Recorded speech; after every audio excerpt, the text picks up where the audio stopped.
So let's go live. Awesome. I think we are live. So welcome back, everyone. Thank you for joining us live. Okay, now I have an issue with this. Awesome. Okay, sorry about that. My name is Alejandro, and I'm going to be your host today. Today, we're presenting From Quantum Theory to Black Holes by Alfredo Guevara. We're very happy to have you. Alfredo earned his bachelor in physics from Universidad de Concepción in Chile, and then he moved to Waterloo to do his master's and PhD at Perimeter Institute. Alfredo is currently a junior fellow at the Society of Fellows at Harvard. So remember, as usual, you can ask questions over email, through our YouTube channel or Twitter, and then the questions will be read at the end of the talk. So without further ado, we'll turn the time over to Alfredo, and thanks for joining us.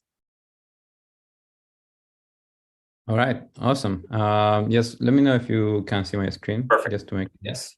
All right, great. Yeah, so I really appreciate this invitation. I think it's one of the first times, hopefully not the last one, that I get directly in touch with how physics are evolving in Latin America. And I, of course, look forward to many more opportunities like this. I think what you guys are doing is really amazing. So in this opportunity, I would like to sort of present a sort of review talk of some stuff I've been working on the past few years, but also many other people together in wonderful teams. Some of them are my collaborators, and some of them are actually in different groups. But there's a whole new sort of ideas that are emerging to connect these two topics that I describe here: amplitudes in quantum field theory and general relativity, in particular black holes.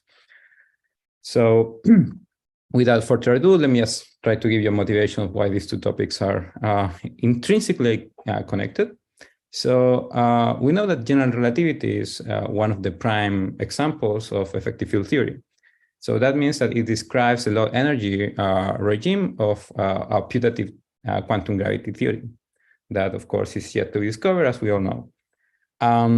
As such an effective field theory, it has had many beautiful successes. And in particular, it's making really strong predictions at the scales we can measure right now at this very moment with our current technology. Okay, so we're talking about gravitational detectors. But we know as technology progresses, the ability to measure and the precision that we can reach also progresses. So while quantum measurements are still kind of out of reach, so we don't really understand how to test putative quantum gravity theory, we can certainly nowadays test GR to an unprecedented precision. And that's, of course, expected to increase over the coming years. Okay, so the fact that we can actually test to more and more precision brings up two major problems.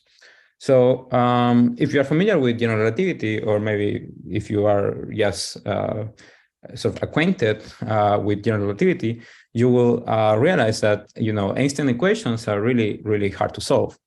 And most of the textbook solutions that we are taught in grad school, or sometimes in undergrad, are very idealized situations in which you have like complete spherical symmetry. And in the universe, of course, we expect more realistic processes, more dynamical processes, non-stationary processes to take place, such as collision of two big neutron stars, two massive compact objects that don't really have much symmetry. And so that's a problem, because we don't really know, I mean, if you open a textbook, you don't really know how to address these sort of more realistic situations. And the other problem that has not been so emphasized, at least in the last decades, is that observables, like actual measurements, actual numbers that we can get from the theory, are not clearly well defined, because as GR puts it, there is diffeomorphism invariance. So there is like gauge symmetries and redundancies. So you have to pick a gauge, pick a frame.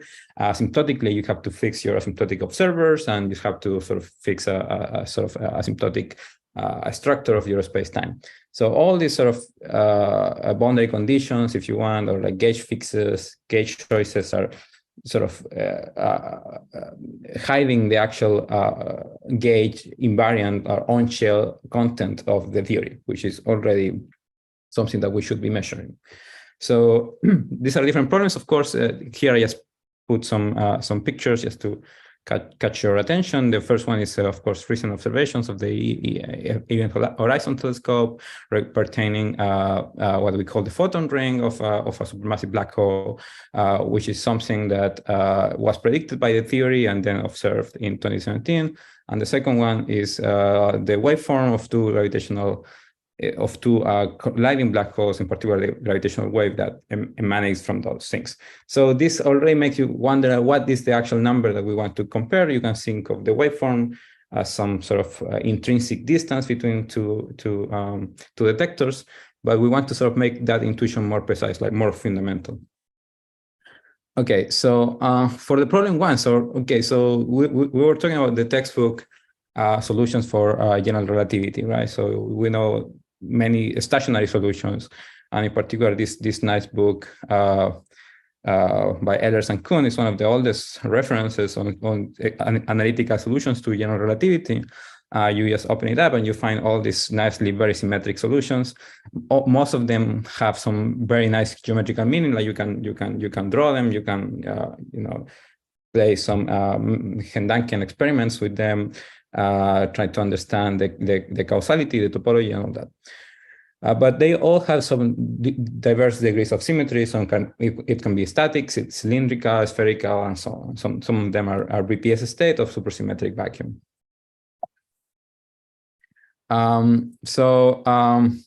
As I said, these solutions fall short in describing more realistic time-dependent scenarios. Okay, so the ones that we're measuring, including the gravitational wave emission by black holes, is one of those more realistic situations.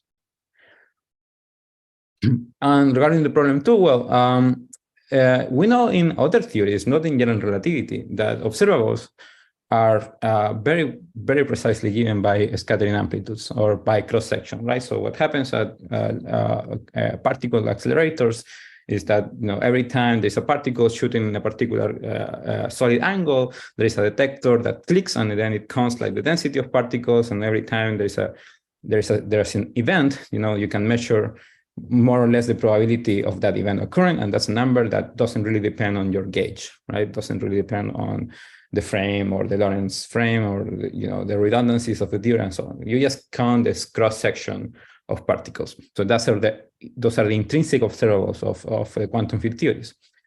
But we know that in quantum gravity, or in particular in general relativity, these sort of scattering amplitudes are not so easily defined. In particular, there is some asymptotic structure of a space-time that needs to be taken into account to define what scattering even means. And in particular, we have UV divergences. More importantly, we have infrared divergences that prevent us from actually defining observables in this theory.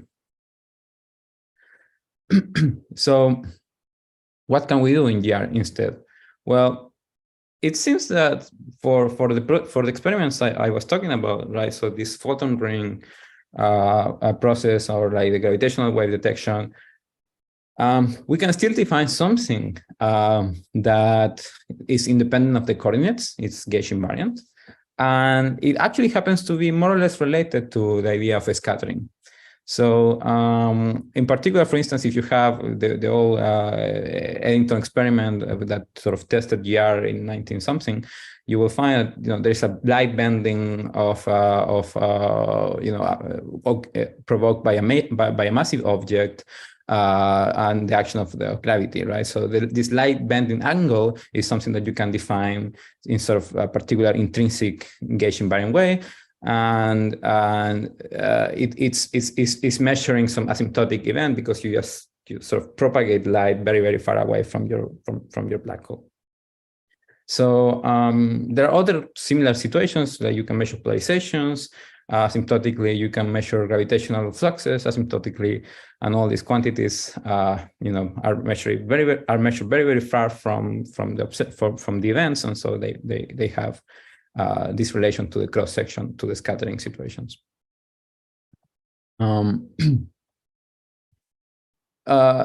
when we try to actually compute this, it's a little bit hard because, as I mentioned, these Einstein equations, right, are very hard to solve.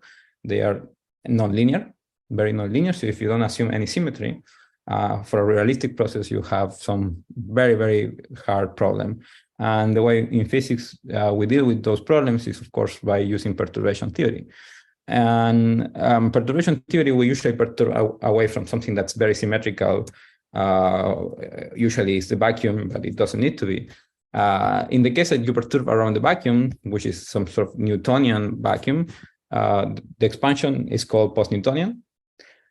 We can also perturb around the Minkowski vacuum, just completely flat space, and that's called post-Minkowskian.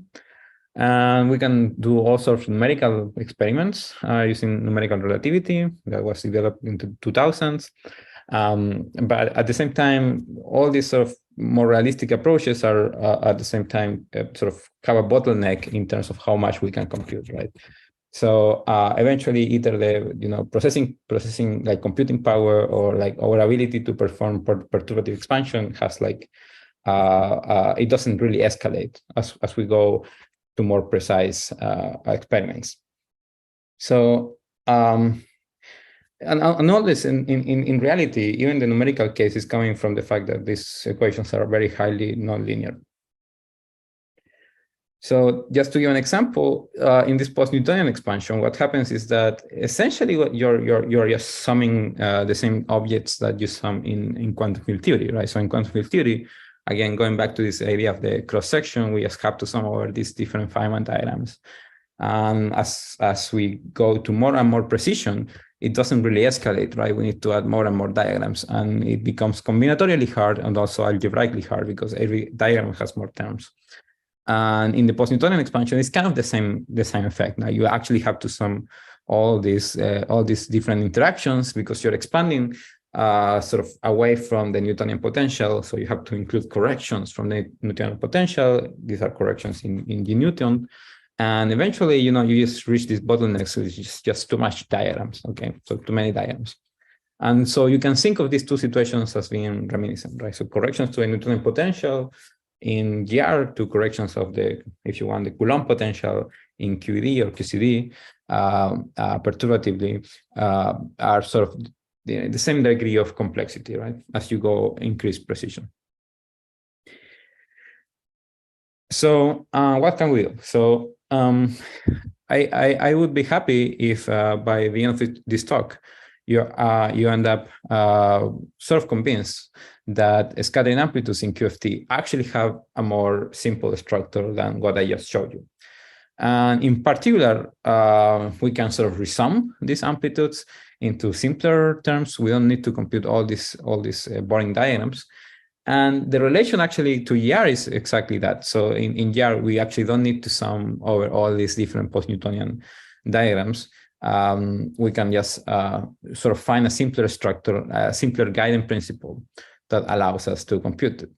And in particular, the same way that we talk about Feynman diagrams related to observables in quantum field theory can be used in GR, and we can sort of derive observables in GR inspired by the cross-section and scattering processes.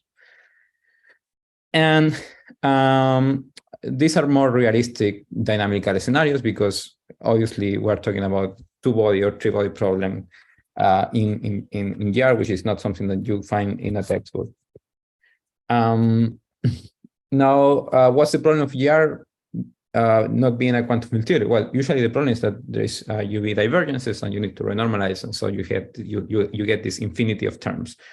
But at the level that we want to work, so we want to work at the scales which are low energy, effectively way below the Planck mass.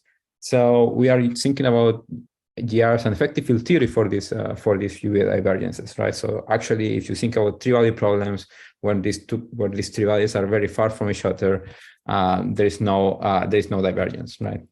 So as long as you separate your scales in a consistent manner, you won't face. You can treat GRs like quantum field theory and not deal with these UV divergences. They are just encoded with some coefficients at any given order. So So one way to separate the scales is, of course, to consider the radius between two different compact objects in general relativity. And so you perform an scale, an expansion in G over R, where R is the separation, right? So it's either like with gravity, but also like long distances. And when you don't consider the velocity of the objects, it's actually called the Postman-Gaussian expansion, because they can be actually relativistic, but you can also get the PostNewtonian if you consider non-relativistic velocities. Okay, so I'm telling you that there is some relation between quantum field theory amplitudes and observables in GR. Now, how does that happen? Well, the scattering amplitudes we can compute not by summing Feynman diagrams. We can actually compute by employing this word here called unitarity. So even if you think about the classical theory, that classical theory actually arises as a classical limit of a quantum theory. And in the quantum theory, the unitarity principle actually helps you compute things. It's not like a further constraint that you have to deal with. It's actually a tool. And once you take the classical limit, unitarity is still present, but it's not evident from the classical perspective. Now, this was, of course, enforced by Feynman using the path integral approach. And we know how unitarity is respected in the path integral because, probabilities add up to 1. And all possible paths that you can follow actually follow, a probability distribution. But in terms of Feynman diagrams, there is a very simple way of realizing unitarity, which is essentially you do these cuts. So these cuts, you just take these diagrams and then just cut them by putting the internal particles on shells, so they become real particles. And once you cut them, what has to happen is that there is some factorization, and then the factorization is related to, again, other amplitudes.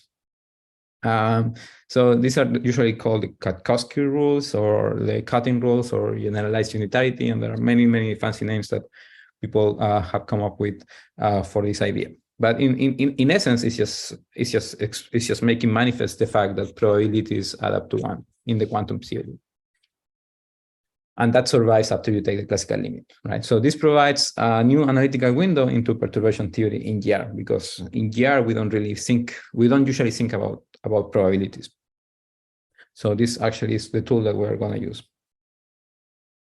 Okay, so let me just try to explain how amplitudes, these diagrams lead to observables. Well, let's just consider the case in which there is some gravitational radiation. Okay, so we will be interested in observables that can be measured very far from the events, right? Very far from the sources.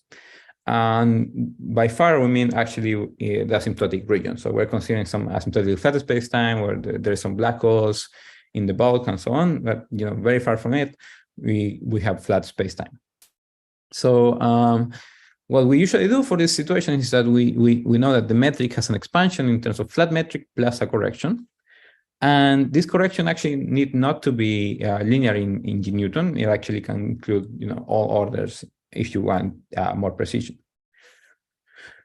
In this talk, I'm expanding in kappa, which is the square root of G, but that's just because the propagator in the quantum field theory language has another power of kappa. And if you just try to compute the metric, this h mu, right, the sort of deviation from flat space, you can actually compute it very far away by solving the wave equation, of course, sort of linearize if you want, but actually you can compute any order, and the wave equation is sourced by this sort of localized compact object, which here I call T mu. Now, what T mu actually encodes is all the sort of non-local back reaction interactions of different gravitons. So here, like, you can think of like green and red as some two compact objects, maybe black holes, and they interact gravitationally. So they exchange internal gravitons, right? So each of these gravitons is like a power of the Newton potential, if you want. And so you have like many sort of back reaction effects. And at the end of the day, you just resum all this into this blob, right? Which is summing all these Feynman diagrams, and you just compute the effective source, which is this T mu nu, right? That this blob sources, right? So you just plug that into the wave equation, and at the end of the day, you can very far from the source, you can use the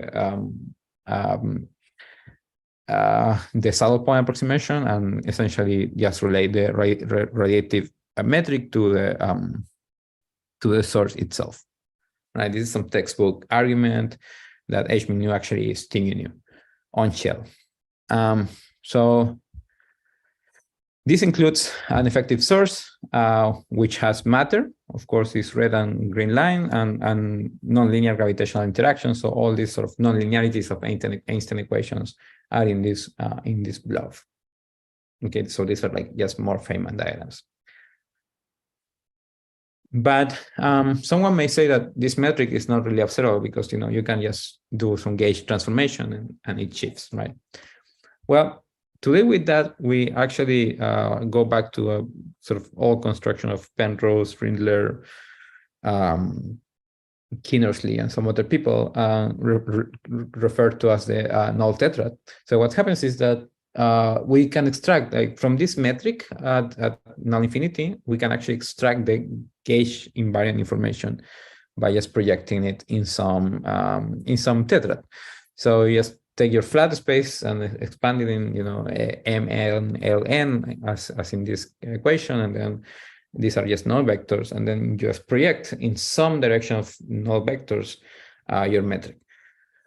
In this example, actually, I'm projecting the variable tensor. So I'm not taking the metric, but I'm taking the curvature, and that's because, of course, the curvature is nicer because it's gauge covariant, right? So you take this gauge covariant object, and then you project it on some null tetrad.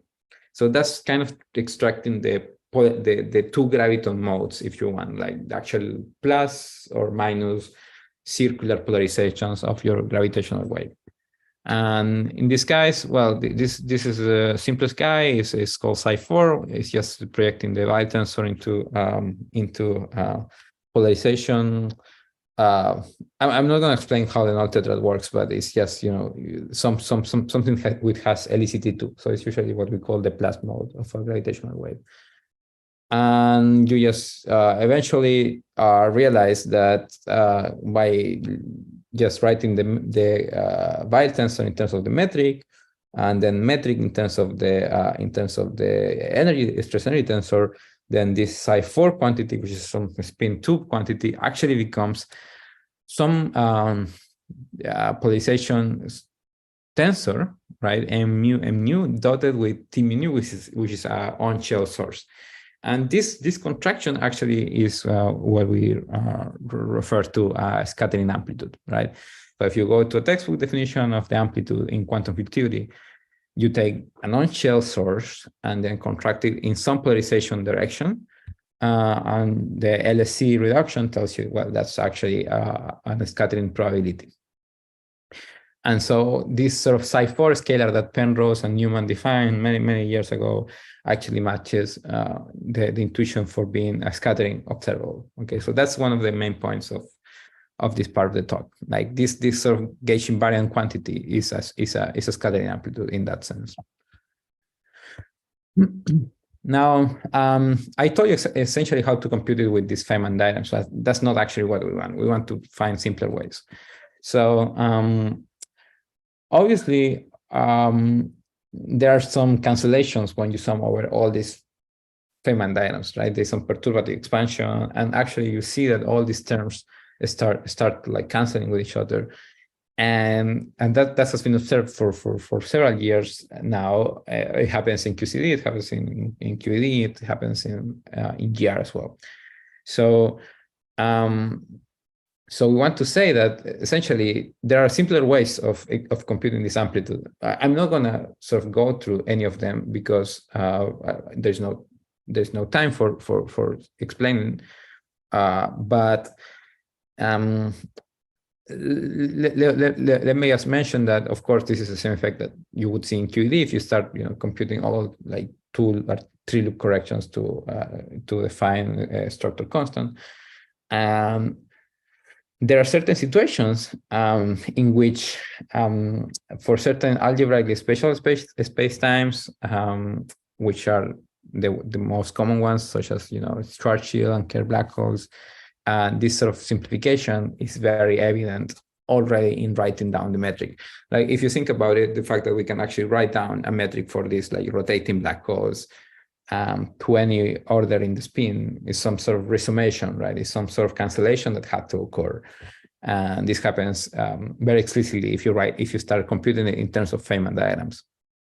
And it's what's usually called the Kerr-Schild gauge. In technical terms, actually, what we need to do is to incorporate a coherent state. I'm not going to explain how a coherent state appears, but it's roughly related to the asymptotic nature of these spacetimes, being asymptotically flat.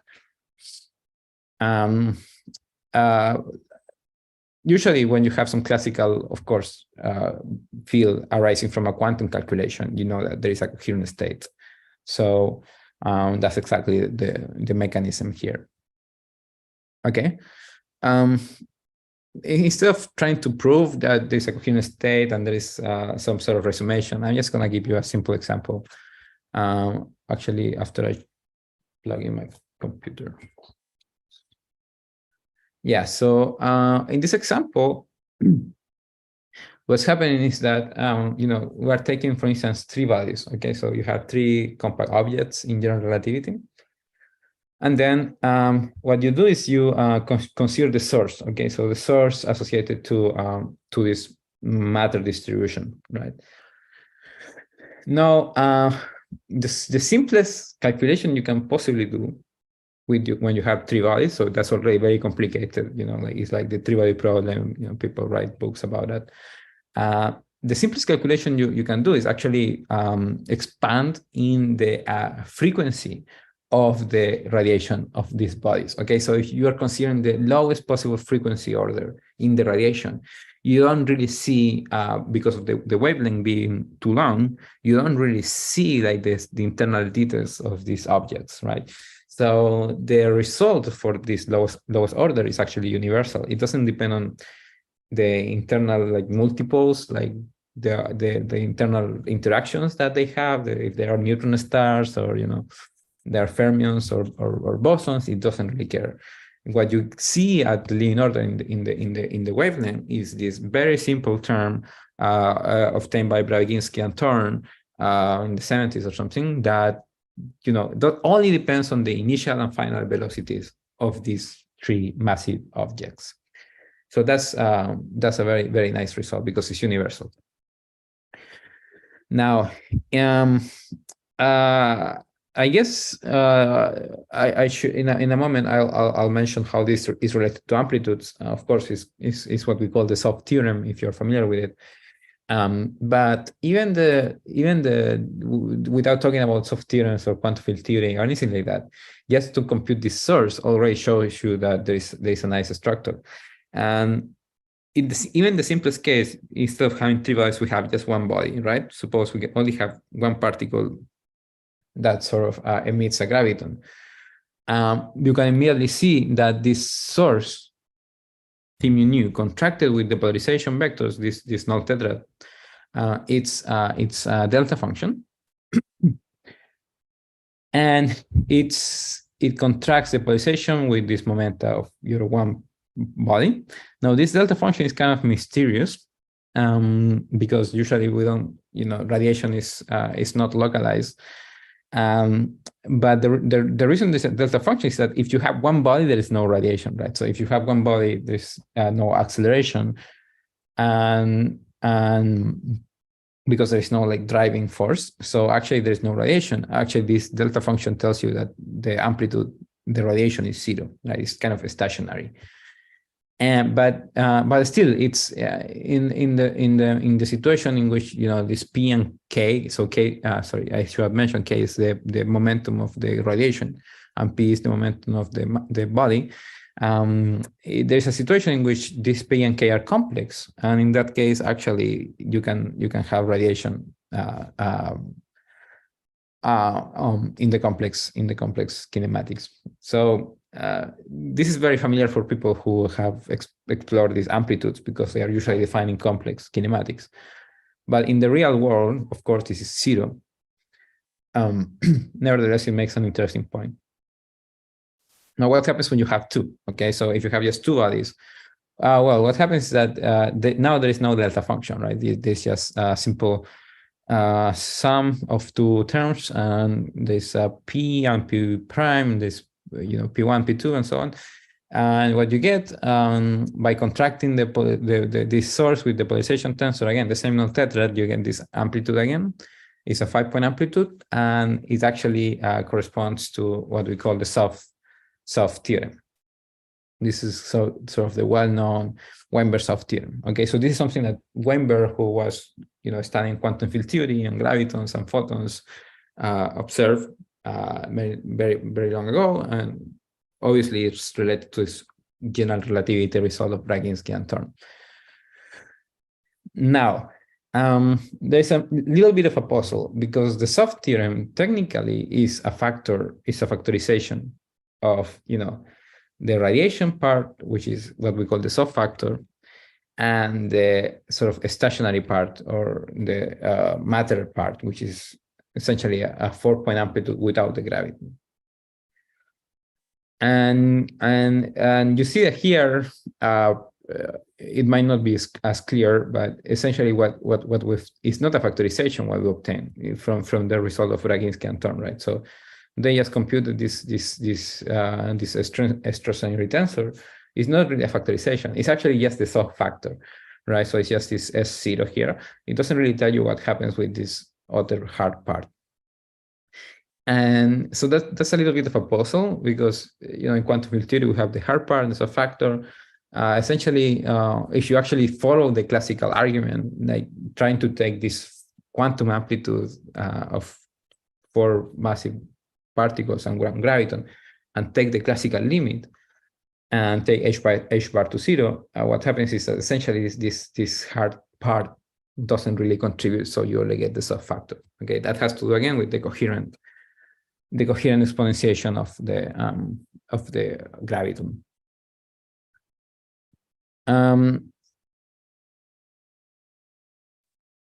One way, I mean, we need to discuss the classical limit and what does it mean to start with something that's quantum, that has Feynman diagrams, and then take h bar to 0 and get these classical GR results. It's a little bit of a conceptual or philosophical issue. I mean, what are we computing in either case, right? In one case, we're computing a probability, a transition probability. We have the initial states and we have the final states, and then we ask the probability of that process to happen. That's what we do in quantum field theory. In GR, what we do is we start from an initial configuration. We don't care about probability. We know that there is something that's going to happen, right? So we evolve that from an initial value problem, right? So these are different problems. And of course, as we take h bar to 0, these problems happen to be related, right? That's the whole path integral idea. Now, you can think of just replacing this sort of in-out problem by an in-in problem, in which we start only from the initial value of the quantities. So I'm not going to exactly describe how that happens because of time, but roughly you have to come up with some wave function that sort of localizes in some position and then take h bar to 0. And if you do it very carefully, actually you end up realizing, as I said, that the whole hard part of this quantum field theory amplitude doesn't really contribute. It's just the soft factor that you need to include. And that's explained very nicely in a paper. Actually, I should have cited here, but I also cited my own paper. I guess that's also explained. But the sort of key point is that there is some sort of Fourier transform to map these two problems, right? So we start with some in-out problem, and then we map it to an in-in problem. There's a Fourier transform there, and that Fourier transform it appears in many contexts. Actually, you can just see it in a textbook example when you try to compute the deviation, like the deflection angle of some scattering process. So you just integrate the momentum, but the momentum is the force, and the force is related to the potential, and so on. So the potential is actually the amplitude by virtue of the Born approximation. And yeah, so essentially this relation that we learn in quantum field theory of computing the Coulomb potential from an amplitude, right? Like the Born approximation, giving the Coulomb potential, that's exactly what's at play here. Right, so this is actually a paper that I was referring to. For 5-point and 4-point amplitudes, these are parts of what's explained in this nice paper, very beautiful paper by Kosover, maybe, and O'Connell, that sort of links these two in-out and in-in approaches, right? I would like, for the time being, just to provide a small complementary perspective on that problem. And that perspective is going to be suitable for higher orders in G. And moreover, it will help us sort of translate between the classical and the classical scattering problem and the classical bounded orbit problem.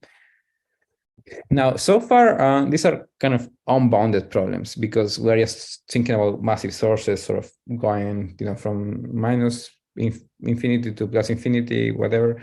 But for the experiments, we are sort of more interested in bounded situations in which you have like two black holes and then they merge and then they form this massive compact object. They don't escape to infinity, right? So let me sort of try to argue how these problems are related. The relation between bounded and unbounded problems. Let me first just say that the unbounded situation is the one that scattering amplitudes compute, right? Because you are considering a scattering situation in which you have, initial conditions and final conditions. They are all at infinity, so you don't really have these bounded orbits. But there is a relation between unbounded states, scattering states, to bounded states that we also learn in quantum field theory. Essentially, by looking at poles of the amplitudes, we can get information about bounded states. So when we solve the hydrogen atom, you can compute the scattering of an electron of this Coulomb potential, but then eventually, in this scattering amplitude, there is these poles in the complex plane that tell you about the bounded situations, like the situation in which the electron is bounded to this potential, right? So it orbits this potential. And this is something that appears also in this context. Okay. So a very, very nice way to understand this problem happened to be obtained by Tufte in '87. It's called the sort of eikonal approximation in quantum field theory. So there's these follow-up papers, by now very classic papers. So let me kind of explain how that approach works.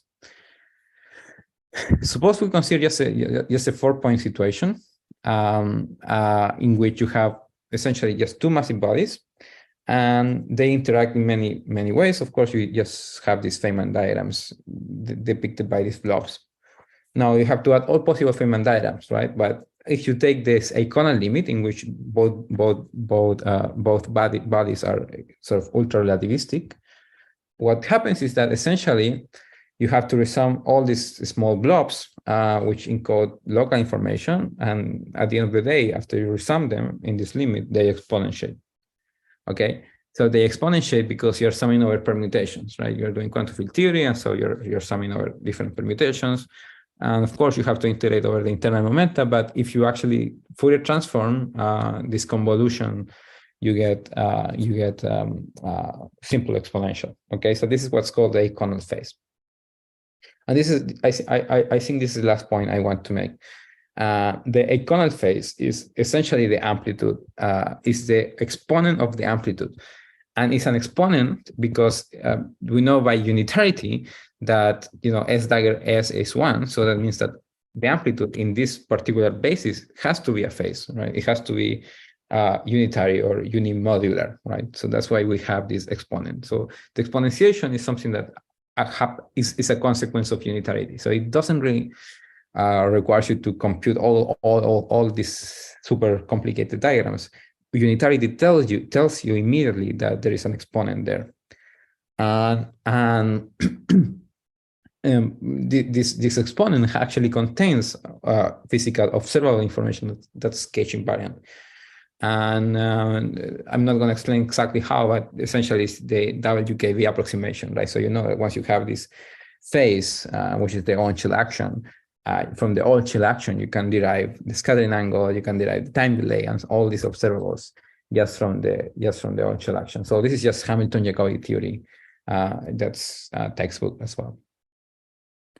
Again, this is also related to the coherent superposition, and I will be happy to discuss that in more detail. So just to make that intuition precise, let me just give you a simple example. So you have like one body, a scattering of another body with some impact parameter, and then there's some deflection angle. So you compute this amplitude, and then eventually you find that it's exponential in the eikonal phase. And to exponential, you actually have to go, as I said, you have to do a Fourier transform. So you realize immediately that this sort of phase is nothing but the on-chill action of a classical particle, which has time translation invariance. So you have energy, it has rotation invariance, it has so it has angular momentum, and it has some radial component that's not fixed. But of course, it can be computed from the amplitudes. Once you have this form, you effectively don't care anymore whether it's bounded or unbounded, because you have the form of the on-chill action, and that's of course the same action for unbounded orbits. So this thing that you get from the amplitude actually tells you information about the bounded orbits, not only the scattering orbits. Okay, so just to make a small sort of, just to wrap up with some small correspondence. In the bounded case, of course, we have this eikonal phase, essentially some scattering angle.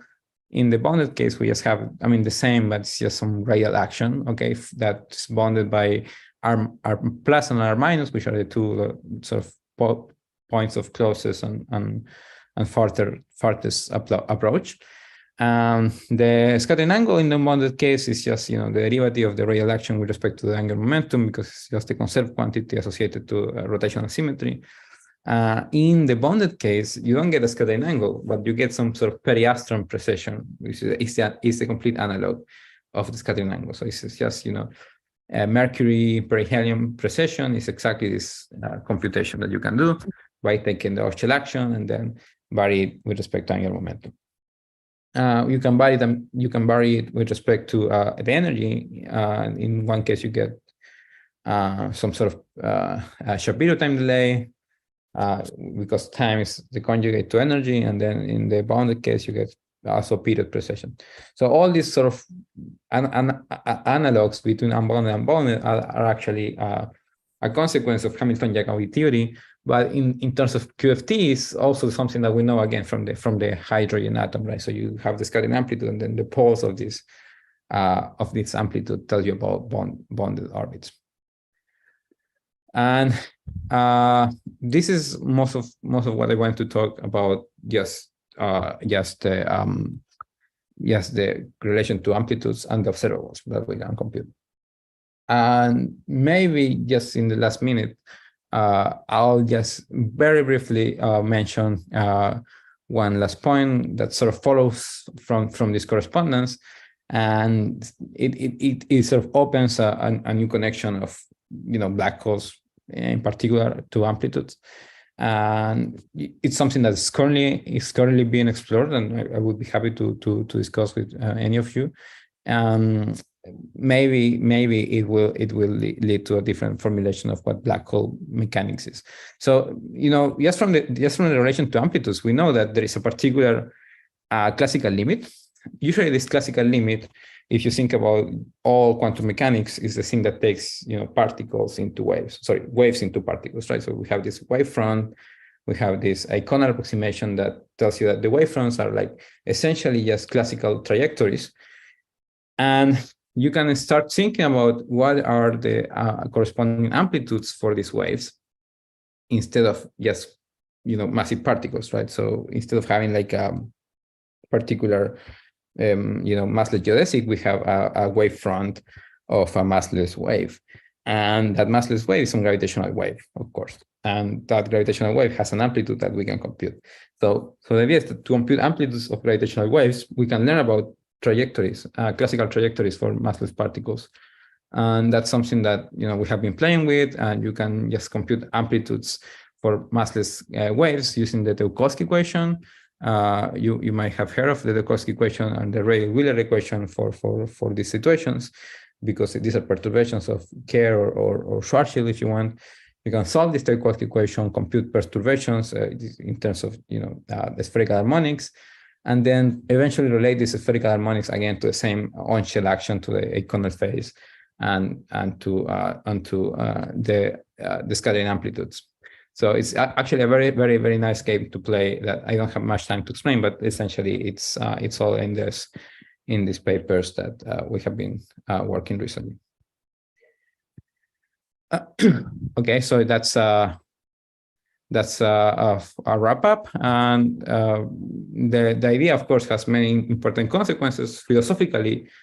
We think of these classical black holes, in terms of quantum field theory, so we can sort of relate them to elementary particles. So I will spare you all the philosophical discussion, but I'm happy to talk about it any other time. So I guess for now that would be a wrap up. So thank you, Alfredo. Thank you very much for this very nice talk. There's always a delay in the YouTube channel, so let me just see if I see any questions. Okay, someone is saying, thank you, Alfredo, for the talk. Have a good day, everyone. Okay, let me start with a question, Alfredo. You described all these analytical tools, and then in principle, like this translation to one to another. And I was wondering how far in time or in complexity are we like to be able to compute, I don't know, even a simple waveform using these techniques. So I don't know if you can somehow, if you're able to compute a psi4 that is related to the second derivatives of something that I can measure in an astrophysical source in some sense. So through this scattering amplitude approach, will we be able to get soon a way to compute a waveform? Just because you were able to compute the psi4 for, I don't know, a merger or something similar? Right. Yeah, there are many sort of fronts of calculations happening at this very moment. There are people, losing sleep, working on these problems while we talk. So I'm not going to say much. I mean, there are so many results. I would have liked to summarize it all, but it's actually very, very complicated. If we look at the waveform, I mean, just to very briefly, touch that point, the waveform has different stages, and different stages have been addressed with different tools. And of course, there's a stage which is mostly analytic computation of post-Newtonian expansion and so on. All these sort of analytic computations can be immediately like resum or like rederive, if you want, from the amplitudes. So it's not something that you really have to do much work. It's just sitting and using unitarity, and you will eventually just reproduce all the post-Newtonian expansion and way more than that. Essentially, you get all the orders in the velocity, and that's something that's right there in the spiral phase. is not you just compute the flux and the binding energy, and essentially just get the waveform. So it's not something purely theoretical. It's actually happening. And yeah, if I may, let me ask my question then in a different way. Yes, I understand like these earlier stages you can do in post-Newtonian, and people have been done that.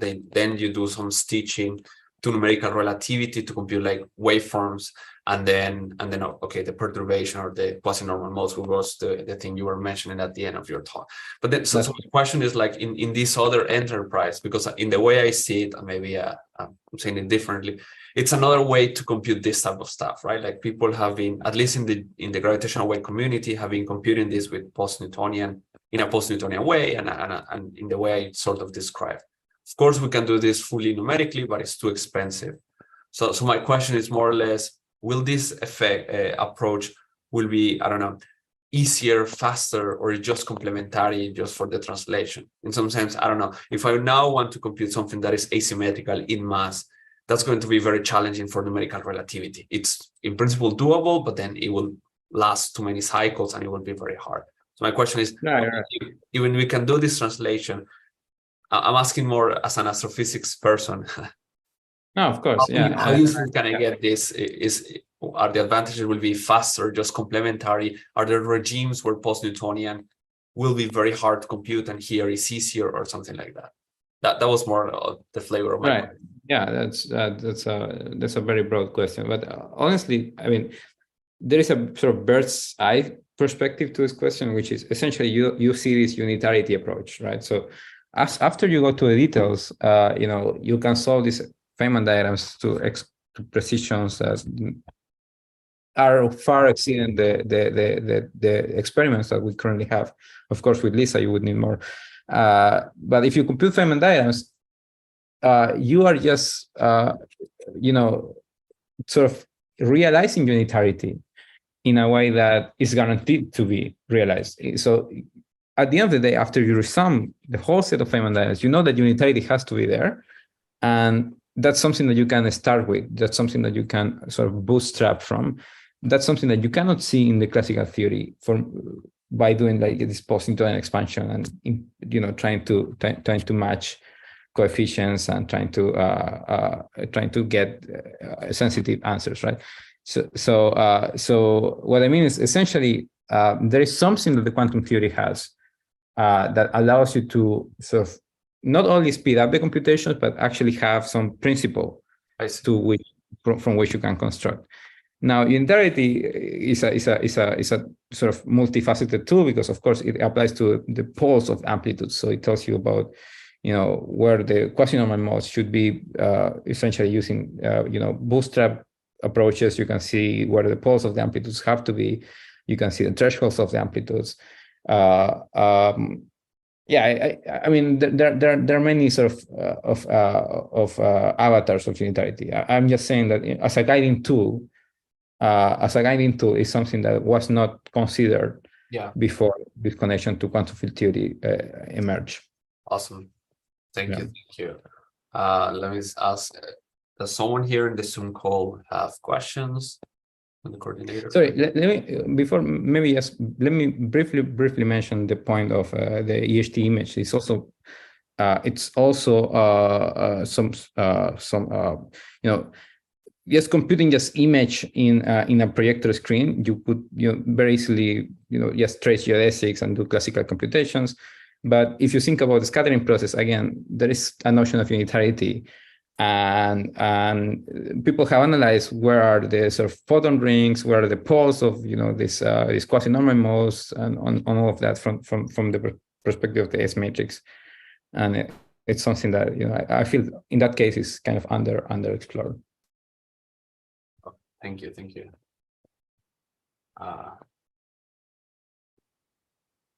Let me see.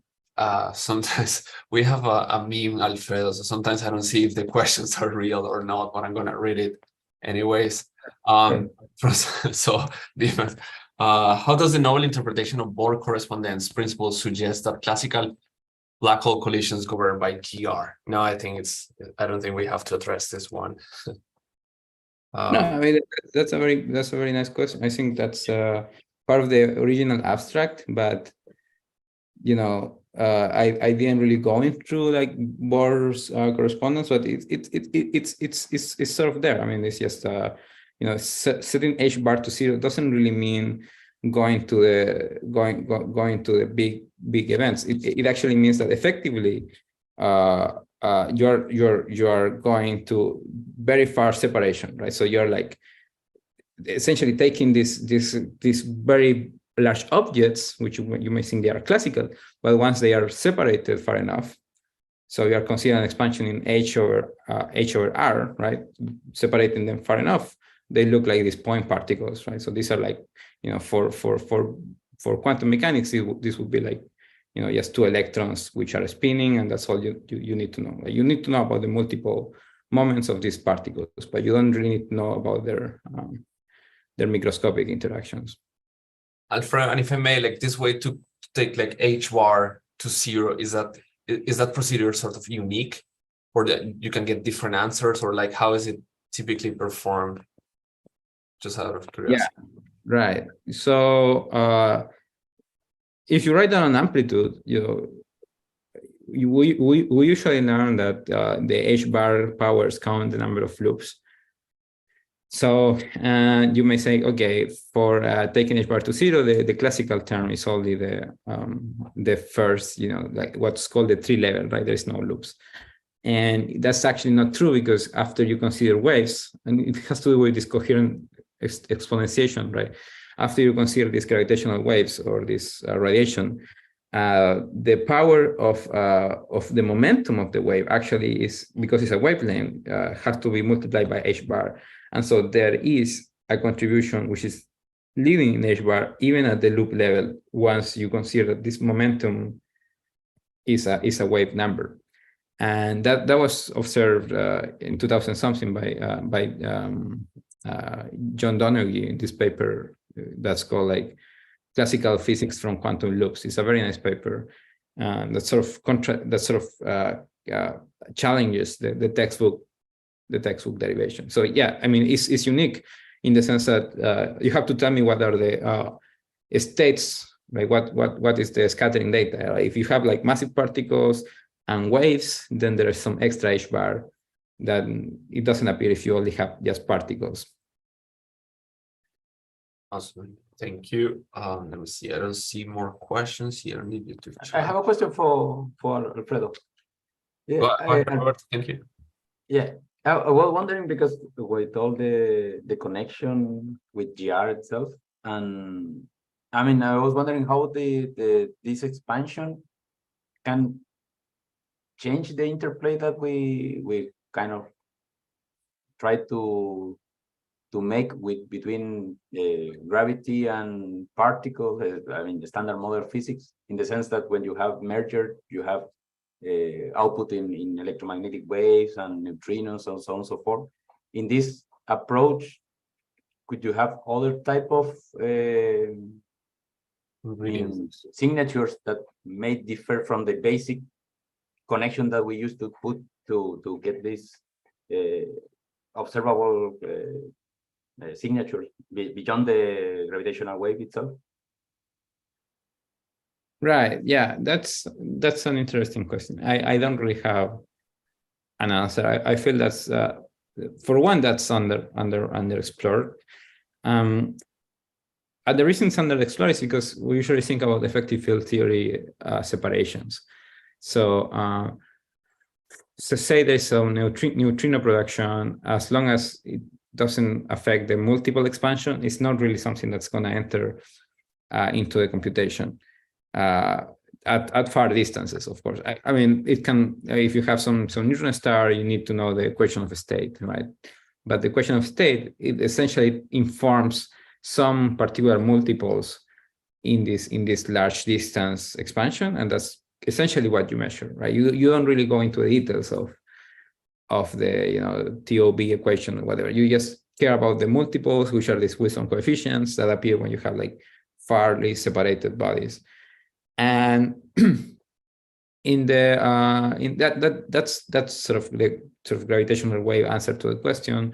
There's also some sort of EHT answer to that question, which is you care about this accretion disk around the black hole, and the accretion disk has all these magnetic effects. It has this very, very hot plasma or whatever, and at the end of the day, what the sort of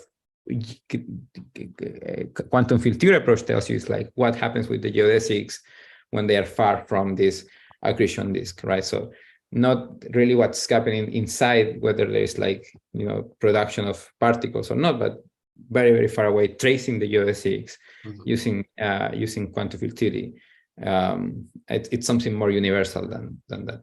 So this whole has to do with the separation of the scales. I mean, it's something that lies at the very, very core of general relativity, right? The fact that we can sort of talk about general relativity is because we can sort of separate the intrinsic components of the matter from their gravitational effects. Awesome. Okay, thank you.